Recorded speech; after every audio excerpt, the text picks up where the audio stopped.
Alright everybody, um, yeah, this is going to be my first video of a tier list about all the antagonist characters we find in the Fallout games. Now, before we start, I want to let you all know if I stutter a lot, this is my first time recording myself to be uploaded on YouTube, so yeah, please forgive me for this. So, I'm gonna rank all these protagonists down here, as you can see. There's a few that I kinda don't remember, like the brain here. I know he's from Fallout 3, but for the love of God, I cannot remember his name, even though I'm a Fallout nerd. This guy too, I cannot remember his name, but I do know who he is. There's a few that I do not know, that I have not encountered in Fallout. Like this metallic man right here where my mouse is. But the rest I think I have. So let's start in order from the first Fallout game to the newest. So let's start off with Fallout 1. So let's start with the Master. Now the Master is the main protagonist of Fallout. He is the creator of the super mutants on the West Coast. Now the man was originally called Richard Grey, so he was a doctor. He originates from Vault 8 before the Great War. So he grew up in that environment, and yeah, basically he was expelled from the Vault, and for alleged murder. We don't know if he did kill someone, but seeing his fate, seeing what he ultimately became, I don't find it that hard to believe that he killed someone. But overall, he's a smart, competent, and basically a fucking genius of a guy. His ultimate downfall is, of course, us, the player.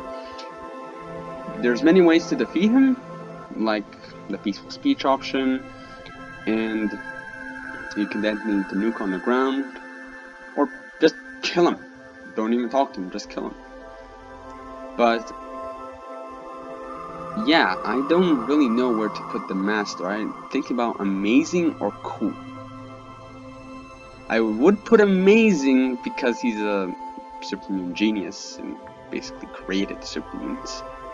But cool because, yeah, he kinda didn't see or come to realize that his supermutants might actually be sterile. But I'm gonna give him the benefit of the doubt and put him in amazing tier because he is just a good villain. The first villain of the Fallout franchise, and basically, yeah, he's the first ever villain. This video is gonna become cringe in 2 seconds. Alright, next is the Lieutenant. The Lieutenant is basically the Master's right-hand man. He became a super mutant, one of the lucky 10% of people. Is it 10%? I think it is. Of people who managed to become a super mutant. Genius of a man. He taunts us, the player, by saying that we cannot leave and we'll become super mutant to tell us where our vault is. You can join him, and you will lose the game, same with the Master. But yeah, he's not that much intense. You can ask him questions, and he gives you a lot of questions about the Unity and about the Master and what they're doing. I wouldn't put him lame. He's an interesting character. I wish we knew more about his backstory, like the Master. Like, who was he, and was he from a vault? Because he's a genius, and like the Master, could he have come from a vault? it would explain his high IQ, because seeing that more supermutants are intelligent because they were pure, they didn't have any radiation. Now, it is said that the Master did create supermutants before getting pure humans. The ones he dipped either died immediately or became dumb mutants that couldn't even walk. So I would put the Lieutenant as alright. He's not that much, and he's not that nothing. So, next up is Morpheus. I'm gonna be honest with you, when I play Fallout 1, I didn't even feel intimidated by him. I felt intimidated by the Lieutenant, and then by the Master, because up to that point, I had only heard about Fallout as this nuclear post-apocalyptic game, and I downloaded all the games, and holy heck did I fall in love with it. But this guy, yeah, I kind of forget he exists because he's not relevant. I mean, he is relevant. He did help create the followers of the apocalypse and started recurring. I can't speak. I'm sorry. Recruiting humans to the cause. But I wouldn't put him, in this category, because I forget he exists. Is he relevant to the story at all? I don't even know. Next, oh boy, which one do I choose of these two? Let's start with the first one. The President of the United States, the last president, Dick Richardson. Yes, do not laugh at his first name. Dick. Oh, man. Now, Dick Richardson was the last president of the United States of America. Now, he, we can kill him in the second Fallout game, but he gives us a lot of information about what the Enclave is doing, why they took the Chosen Ones, tribal members, and the Vault 13 residents. Then we find out that they're gonna basically kill everyone who is immune. Every humanoid who, in their eyes, is mutated. So they can basically save humanity, rebuild America, and ultimately fuck the world. Now, I would put him towards cool or alright. We don't get to find him like the next guy on our list from the second Fallout game, but we do get a lot of information out of him about what the Enclave is, what it's doing, what are their goals. So, yeah, I would put him right next with the Lieutenant, because, yeah, we don't basically get to fight him like we do with Frank. We can just basically kill him easily. But on the other hand, he is not lame, because he gives us a lot of information and a lot of lore about basically what the Enclave is doing. Next up, we have our boy, Frank Horgan. Now this guy,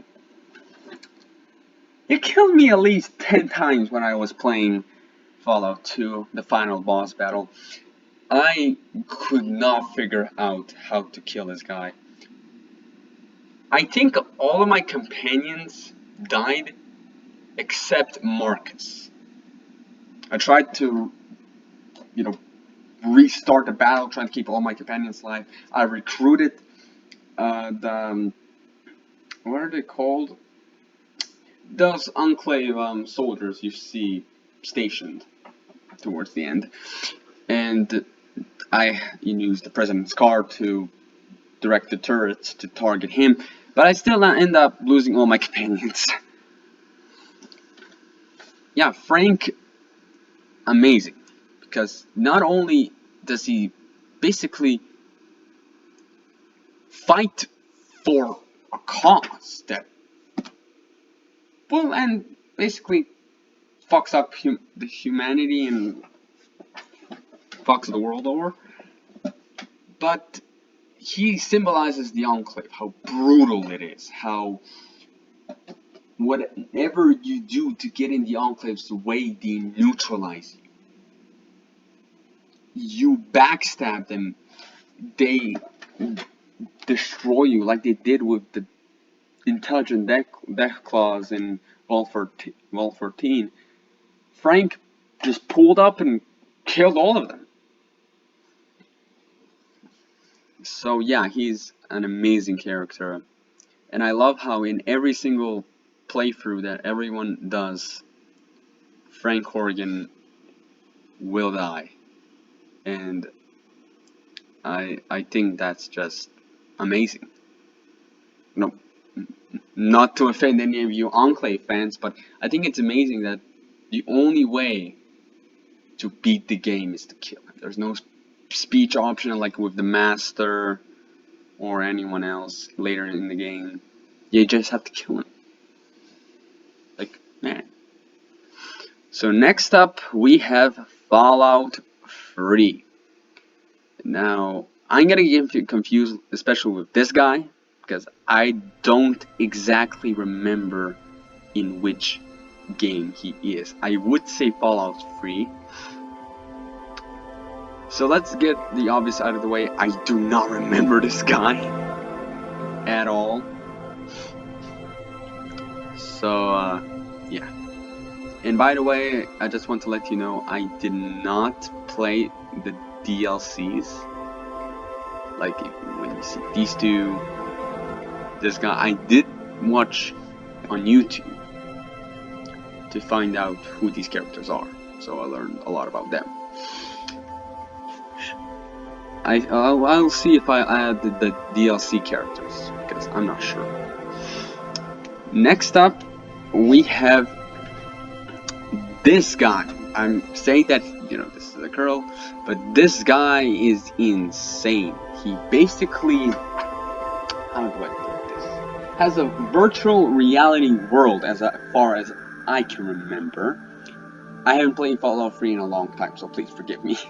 If I get anything wrong, please correct me in the comments. Please. Don't come after me.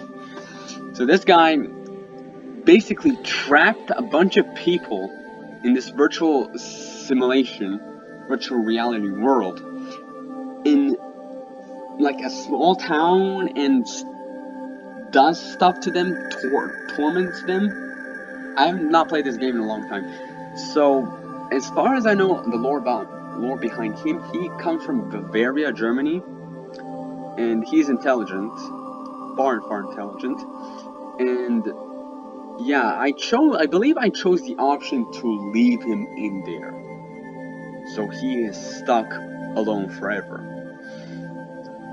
So yeah, just the fact that this guy traps people, he trapped the lone wanderer's father in this simulation, so we have to come and rescue him. We have to go into this virtual reality world, get him out, get the Gek, the Garden of Eden creation kit, and get the fuck out of there. So I would put him cool, as far as I can remember him. Yeah, he was pretty cool. If you wonder why I'm saying he's a guy. In the simulation, he's this small girl. I don't know why, but now let's continue. Now, this guy. Now, what is his name? Oh fuck, I'm gonna piss a lot of people off. I should have done a bit of research behind this, but I felt bored, so. So this guy is the main antagonist of, I wouldn't say the main antagonist of Fallout 3. We do get to see him in fun towards the end of the game. I chose to just let him walk free.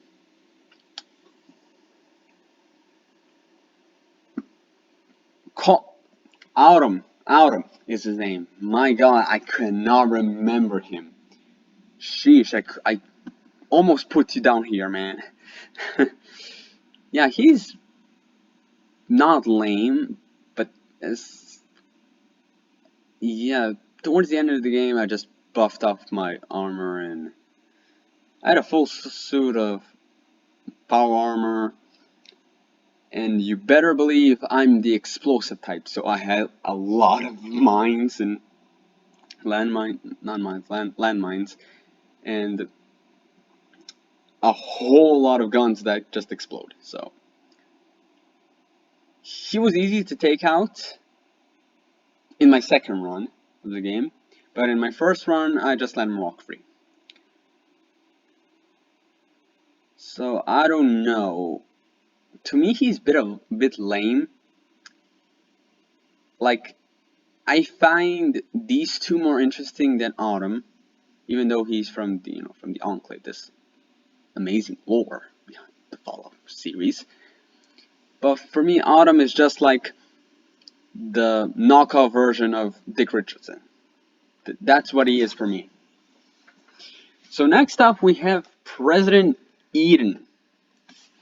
So this guy is basically the leader of the Enclave on the East Coast in the Capital Wasteland. So we can convince him that what he's doing is basically nothing. It will not succeed. Or we can join him. By joining him, either way he dies. We can join him in the end where we put the FEV virus in the water purifier. So the FEV enters the water and, purifies humanity by getting rid of these mutants. So yeah, he's interesting. He gives us a lot of info. He's only in one spot, so we can only get to him at one point of the game and never see him again. So I'll put him mid, towards alright. He's not that intense to go to amazing, but he's not that boring. Next up, we have this guy. I do not remember his name. What is wrong with me today? This guy is in the Fallout 3 DLC, and for the love of God, I cannot remember which one it is. I know it takes place south of the Capital Wasteland, as far as I remember. So this is like this guy and another, or long-term enemies before the Great War, like leaders of big companies, I believe. I have not played the DLCs in a long time. Especially, I do have Fallout 3 the Fallout 3 DLC, but not the New Vegas ones. I just want to clarify that. And the Fallout 4 ones. I only have, I think it's 2. I know I have Mothership Zeta. I think this is the second one that I have.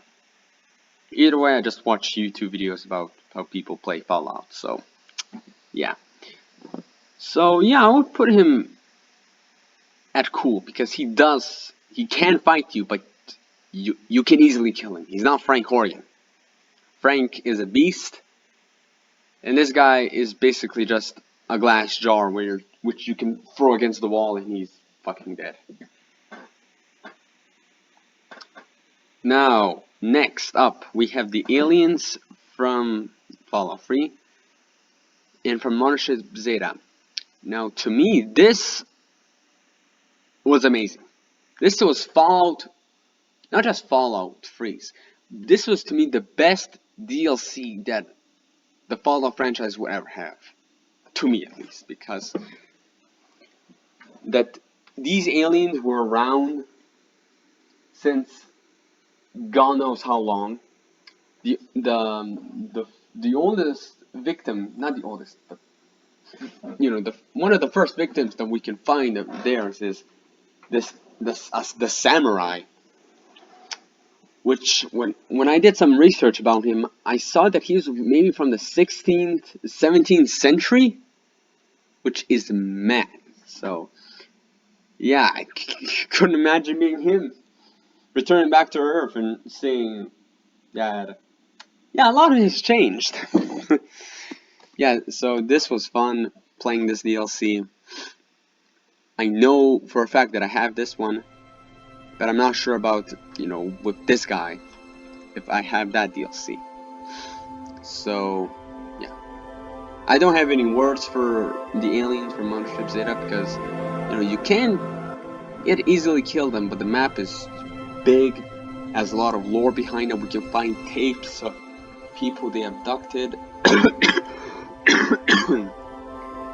Forgive me, please. I'm a bit sick. So yeah, it was fun killing these bastards. And I just wish they were in more Fallout games so I can blow their stupid heads off. Oh boy, we're getting to the juicy parts.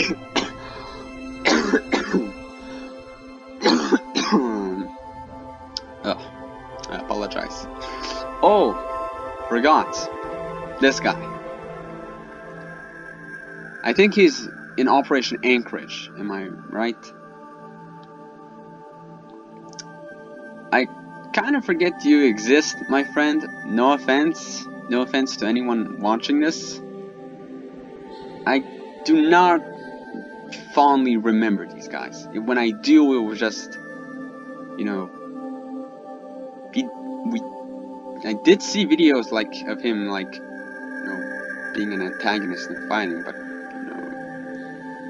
he doesn't interest me. I'm interested of characters who give us lore, give us a story behind the faction, what happened, let's say 20 years ago.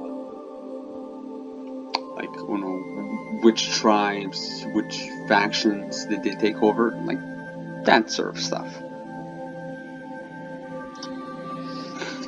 So let's see if I'm missing anyone else. I don't think I am. Another one. This is a Brotherhood Outcast.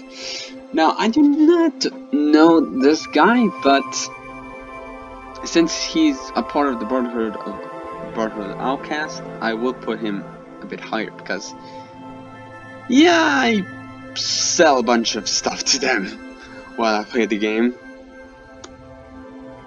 While I played, I don't play Fallout 3 that much. I play Fallout New Vegas regularly. It's more interesting to me. Now, as far as I can see, I don't know about this guy. I'm missing. Okay, I won't count you. No, I won't count you. I'm missing 3 guys that I have no clue who they are. 3 guys.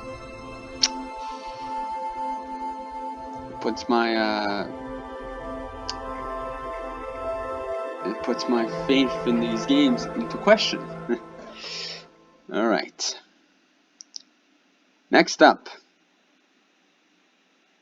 Let's get the obvious out of the way. Let's get Father Elijah out of here. I'll put him out alright. I have not played these DLCs, as I said before. But I think he's an interesting character. And I wish that, we could, potentially know. I don't even know what I'm saying. I don't know. He's alright, I guess. I'm putting in alright. This is so cringe. Alright, General Oliver. I do not really much like this guy. Before any of you come saying, I'm a Legion fan, I'm a Mr. House type of guy, I have no problem if you side with the NCR, just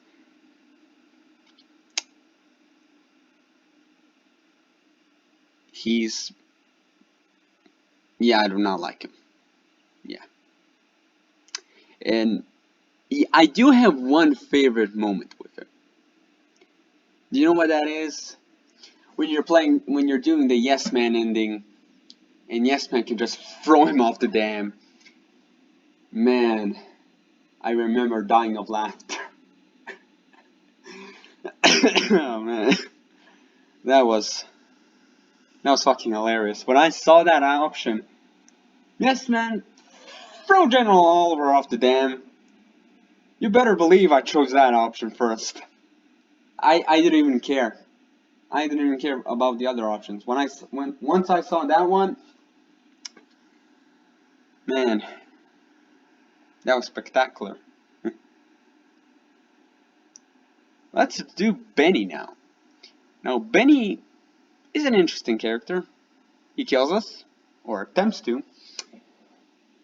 Then he has this plan of killing Mr. House, overthrowing him, and, you know, since he took the Platinum Gem from us, he's gonna go to the fort where Caesar Legion, where Caesar is, to activate the Securitrons, to upgrade them, or something like that. Could have gotten away with it if he didn't keep his hair nice, you know. If he just, you know, maybe, I don't know, ruined his hairstyle to make mushy a bit. Like he didn't care about it. I think he would have gotten away. So yeah, I think Benny is a cool character. I did play my character female in this game. And we did have the options to sleep with Benny. But I chose not to. No further questions, please. Alright. Next is Mr. House. Now, Mr. House, man, this guy is something. 2 centuries of waiting for a package to be delivered. Now, this man has some dedication, some patience. Yeah, I did do Mr. House ending twice, I believe, so far. And yeah, it was fun, you know. Mr. House is, to me, and to others, is a businessman. And I don't really much like his character. I am balanced between amazing or cool. But I would put amazing because, man, this guy, when he calculated, like, knowing when the world would end, but ended up being 1 day short, like, this, it just proves that he's a fucking genius. Not just that, but also that he can preserved himself for 2 centuries. The war started, like, the end of the world came in 2077, and he's around when we see him in game in 2282. So, House, give me that technology because I fucking need it when I'm older. President Kimball. Now, I know I'm shitting the NCR for this, but Kimball, my guy, could you not have got a worser security? Like, I don't know if you guys saw a video from the Russian Badger. Dude fucking pulled up with a rocket launcher, just killed a man with point blank range. When I saw it, I couldn't believe it. So I logged on into one of my saves and one of my Legion playthroughs, just walked up to him and started shooting him, and they did nothing. They did nothing. I think only one shot at me, started shooting at me, but the rest, nothing. And it was hilarious. And yeah, we only see Kimball once, in that it's to either save him or Oswald him by removing his fucking head, or kill him by putting explosives in his helicopter. So it's not, you know, a helicopter in the game, but I like to call it that. It's easier for me. Vertibird. When I remember that, what it's called, it's just call it a helicopter. Oh boy.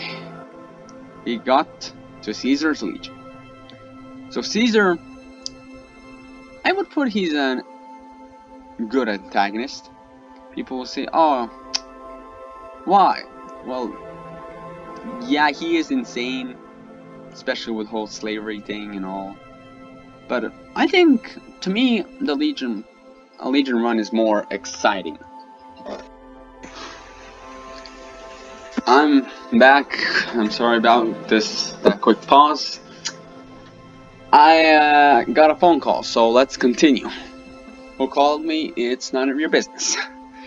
So, yeah, to me, a Legion playthrough, a Legion ending is more fun because, you get to do whatever the fuck you want. You can kill a whole squad of NCR troopers and no one will give a shit except the NCR. And I think for me, a Caesar Legion playthrough is more fun because you have more tasks, you have more obstacles to overcome. You have to get these factions like the White Glove Society to you can make them side with Caesar. Same with the Boomers and so many other factions. So I really enjoy playing the Legion playthrough, but yeah, as Caesar himself as an antagonist is pretty much good. Seeing that he, unlike these guys, he just he just stands in one place, except for the lieutenant, he kills you as well as Elijah. But he gives us quests, and he is very, very intelligent because he basically managed to convince some tribals that he is like some sort of sorcerer, because he taught them how to use their guns. So he quickly rose the ranks as a captive to their leader, then helped them conquer the tribes, and then basically, as Joshua Graham said it, the rest is history. Yeah, so Caesar, you may be a slave owner, but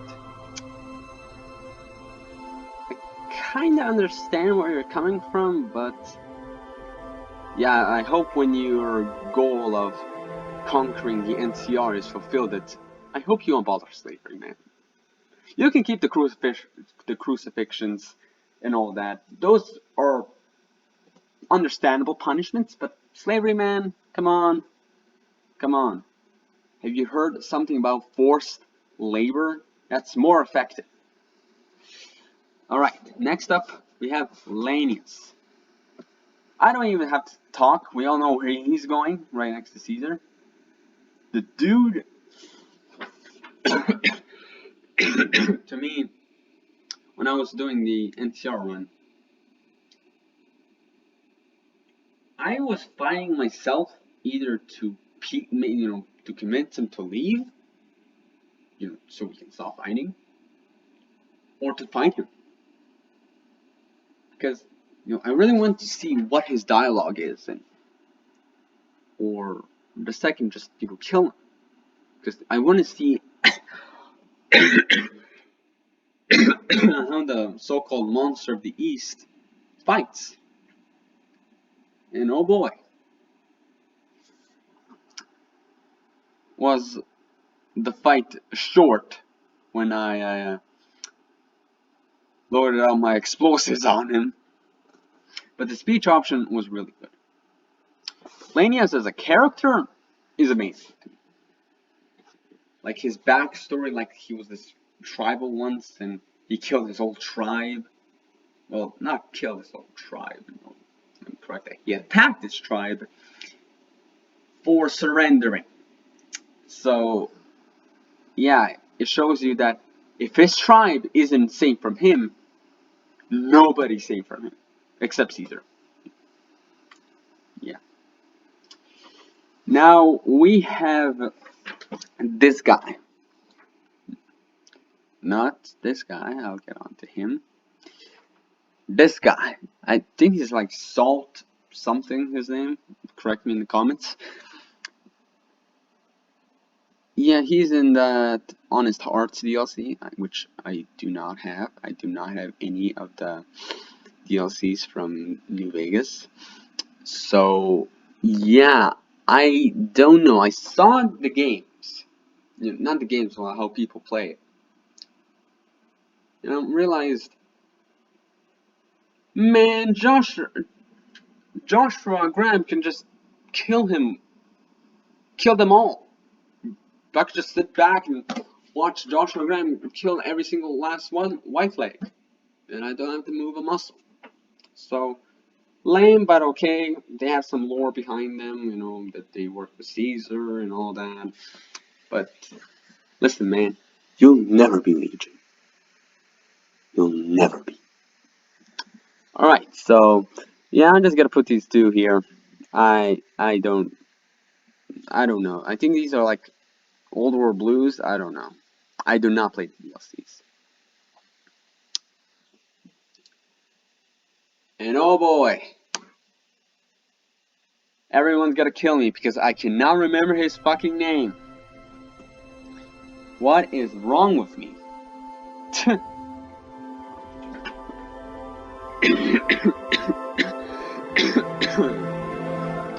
I wonder if I'll even upload this video.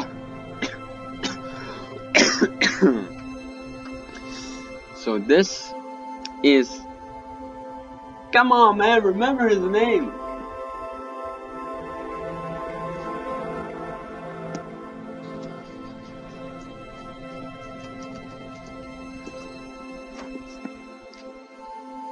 Ulysses.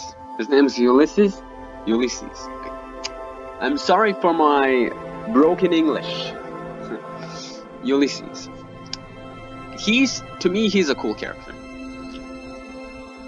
I did not play the DLCs, as I said, for the 50,000th time so far, but I saw, like,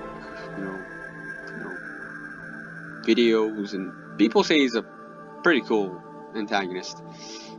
And okay, I think he was part of the Legion at some point. I don't know. I'm not familiar that much with him. But as people say, he's cool and everything, so I'll put him here because I don't really know where to put him. I don't want to put him where you exist. Do you exist? Because I know he does. I remember him and I do know who he is.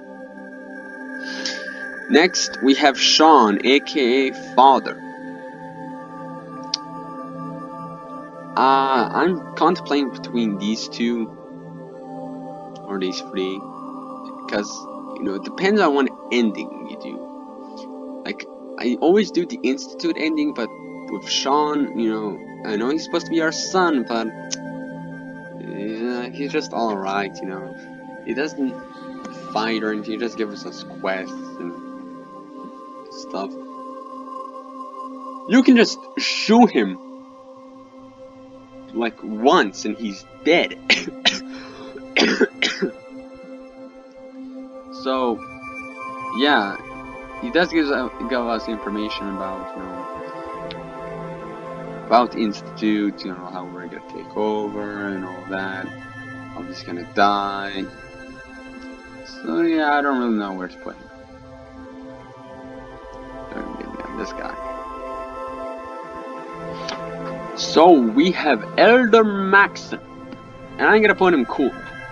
We can see him in the third Fallout game as a child, but now he's grown up and became the leader, aka Elder of the Brotherhood of Steel on the East Coast. So yeah, I'm basically losing words for the rest of them, for the rest of these characters. Plus, it's getting late, and I want to go to bed. So, yeah, Elder Maxson, he's cool. He's, pretty much anti-robot, ghouls. He does not like them. Basically, the Brotherhood of Steel is this gang of racists who take technology from the commoners. But don't worry, they're different from the West Coast. They help civilians. Let's applaud them. Let's applaud them. So yeah, I'm putting him cool. He's a pretty cool character. his faction is a symbol of all the Fallout games, so you have to put him high.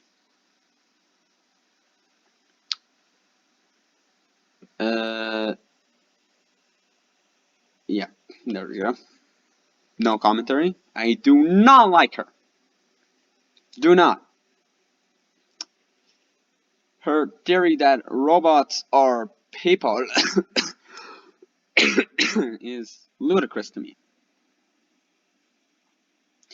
Oh, you would let any synth part of the railroad? What if that synth is a spy for the Institute? What are you gonna do then, huh?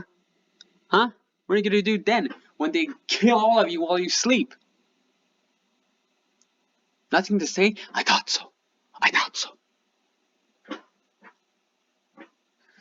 Same with this guy. I don't want to say his name.